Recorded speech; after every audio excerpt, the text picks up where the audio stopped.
plan? So we reviewed the regional plans because these are going to be a very important part of what we prepare to decide at the Vilnius summit. This meeting, the defense ministerial meeting, their main purpose was to prepare the upcoming summit and to make it possible for the leaders to make the big decisions on the big issues, the plans, the force requirements, the force model, and all those other issues. These plans are actually, of course, developed by our military commanders, Sarkar and his staff. They are quite comprehensive, and they change the way we are doing planning in NATO in a way we haven't seen since the end of the Cold War. We have specific forces linked to specific tasks. They will exercise more focus to protect specific territories of NATO, so there will be a much closer link between plans, capabilities and exercises, and dedicated forces to fulfill specific tasks in our collective defense. And of course it will require more forces on higher readiness and also therefore more resources. So yes, we reviewed them, meaning that we are now moving very close to agreeing on all the issues, but final decisions will be taken by the summit. Then it was on membership. Yeah. Well, we also discussed the way forward for Ukraine, and this was actually something we also addressed at the foreign ministerial meeting in Oslo, and we followed up on that now. And there are three elements. One is to move Ukraine closer to NATO in practical terms. That's the comprehensive assistance package, but not least the multi-year program to help them move from Soviet-era standards, doctrines, equipment to NATO standards, doctrine and equipment, and to be fully interoperable with NATO. That takes time. We have actually worked on that for many years, but of course the more we succeed in making Ukrainian forces fully interoperable with NATO, the closer they come to NATO in the practical military terms. Then the other path is the political. And there we are now close to finalizing an agreement to establish the NATO-Ukraine Council. And that will be something different than the Commission, where 31 allies meet Ukraine. This will be a body of 32, the 31 allies and Ukraine equal, sitting around the table with the same rights and the same possibilities to consult and also make decisions together if we find that the right thing to do.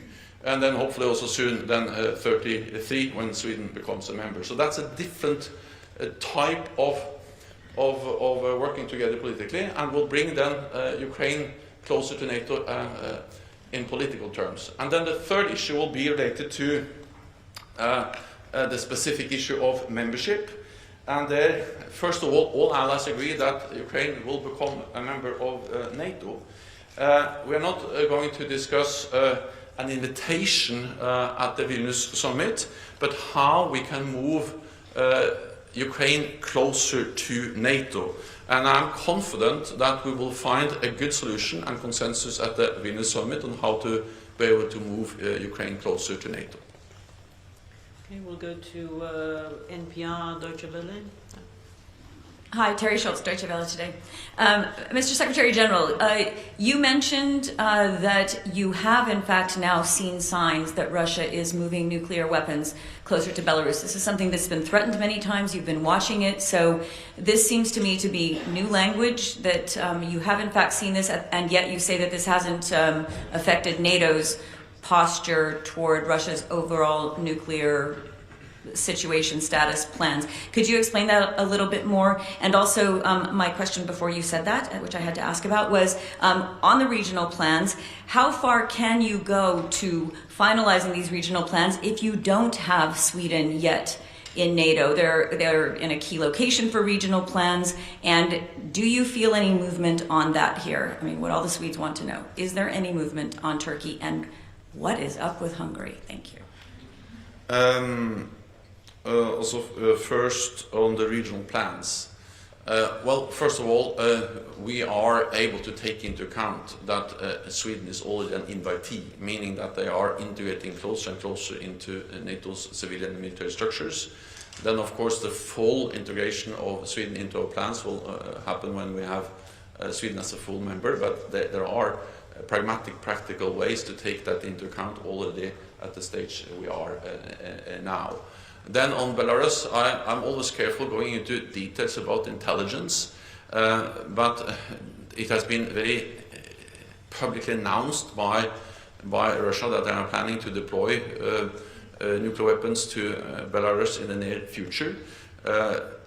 This is part of a pattern we have seen over a long period of time, or many years, where Russia has deployed nuclear weapons also close to NATO borders, and therefore part of the adaptation that has taken place in NATO over many years, with high readiness, with more presence in the east, with better surveillance.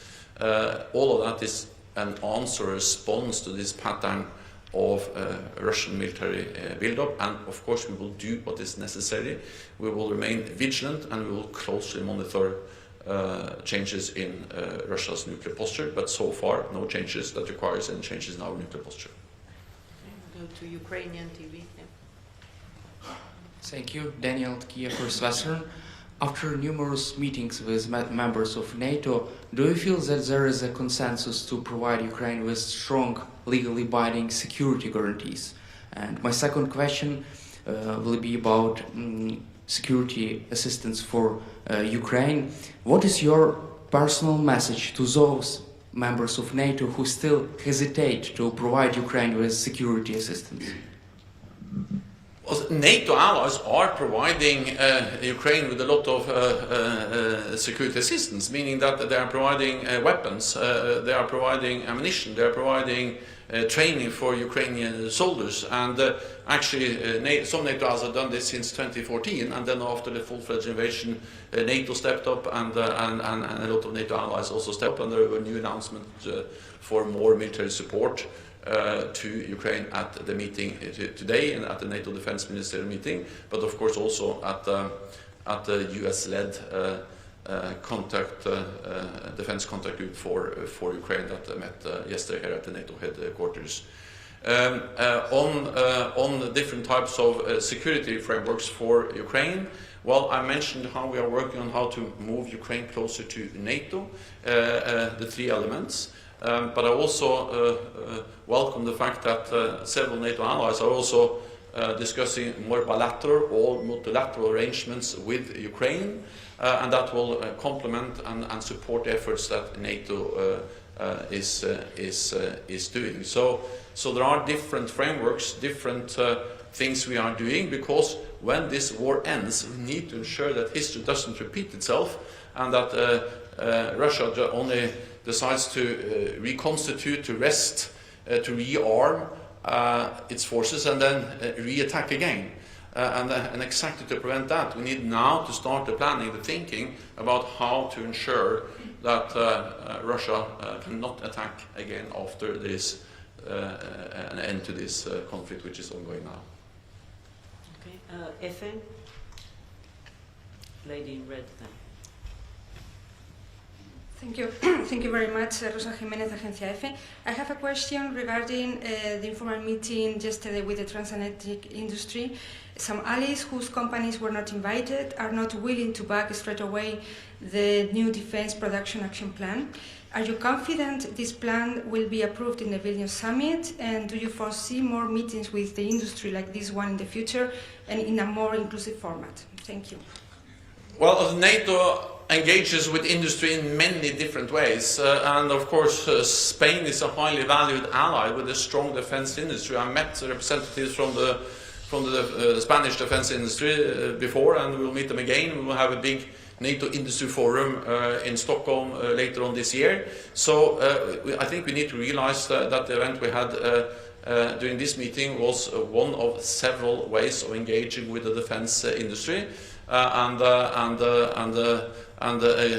a group of defense industry were represented, also to focus on some specific needs and gaps. But yes, of course, we will engage with the defense industry from across the alliance. We continue to engage also with industry from Spain, because Spain has really capable defense industries, and I have actually had the privilege of working with them as Secretary General of NATO, but also actually as Prime Minister of Norway, when we actually made big acquisitions from the Spanish defense industry. So we highly value the defense industry also of Spain.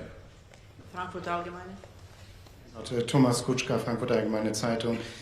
Secretary General, 2 questions related to maritime security and underwater infrastructure. Have allies actually decided to establish the center that you announced that is to be established in Northwood for the protection of undersea infrastructure? And related to that, how concerned are you about reports that Russian ships have been mapping critical infrastructure at sea? Thank you. So we know that Russia has the capacity to map, but also potentially conduct actions against critical infrastructure. And that's also the reason why we have, for many years, addressed the vulnerability of critical undersea infrastructure. This is about gas pipelines, oil pipelines, but not least thousands of kilometers of internet cables, which is so critical for our modern societies, for financial transaction, for communications. And this is in the North Sea, the Baltic Sea, but across the whole Atlantic, the Mediterranean Sea, so this is so critical for almost all aspects of our modern societies. And that's the reason why also we, based on the initiative from Chancellor Scholz and Prime Minister Støre, launched a work at NATO to further step up what we do. And we have now agreed to establish the Maritime Center for the security of undersea infrastructure to further strengthen our efforts to protect. And of course, there's no way that we can have NATO presence along all these thousands of kilometers of undersea infrastructure and offshore infrastructure, but we can be better at collecting information, intelligence, sharing information, connecting the dots, because also in the private sector there's a lot of information, and actually there's a lot of ongoing monitoring of traffic at sea, and to connect all that those flows of information will increase our ability to see when there is something abnormal and then react dependent on that. So this is very much to bring the different sources together, and also bring the fact that most of this infrastructure goes from one NATO ally or from one country through the territorial waters into international waters, and then into the territorial waters of another ally or another country. And then most of it is owned and operated by private sector, and they also have a lot of capabilities to protect, to repair, and so on. So the purpose of this center, which we agreed to establish, is to bring together different allies, is to share information, share best practices, and to be able to react if something abnormal happens, and then also ensure that the private sector and the government, the nations are working together. So I very much welcome the initiative, and I look forward to now go further with this initiative and to implement the decisions we have made on establishing the center. TV2, lady in green. Thank you, Mr. Secretary General. You say you don't seek extension, but there are some unconfirmed information that you will be asked in Vilnius to stay until next summer and the summit in DC. And I guess that is not out of the question for you in this situation for the Alliance and Europe. Well, I have nothing more to say about this. I have stated again and again that I don't seek extension. I have no other plans than to end my work here when my tenure ends this fall, and that's what I've said for some time now. Okay, we'll go to Swedish radio. Mr. Secretary General, anything new, any movement regarding the Swedish membership to NATO during these days? Well, during these days we had an important meeting in Ankara of the permanent joint mechanism that we established last year. And the meeting followed my meeting with President Erdogan a couple of weeks ago, where President Erdogan and I agreed to convene Sweden, Finland, Turkey and also NATO to see how we can make progress for the accession of Sweden. The meeting did not, of course, solve all remaining issues, but it happened and was conducted in a constructive atmosphere. We have seen some progress, and I also would like to highlight that my message has been now for many months that actually Sweden has delivered, and that's also the message from allies, most allies in the meeting today, that Sweden is ready to be ratified, and most allies have already ratified the Swedish accession into NATO. And also the message from Turkey has been that Sweden has actually made progress on implementing the agreement made in Madrid last year.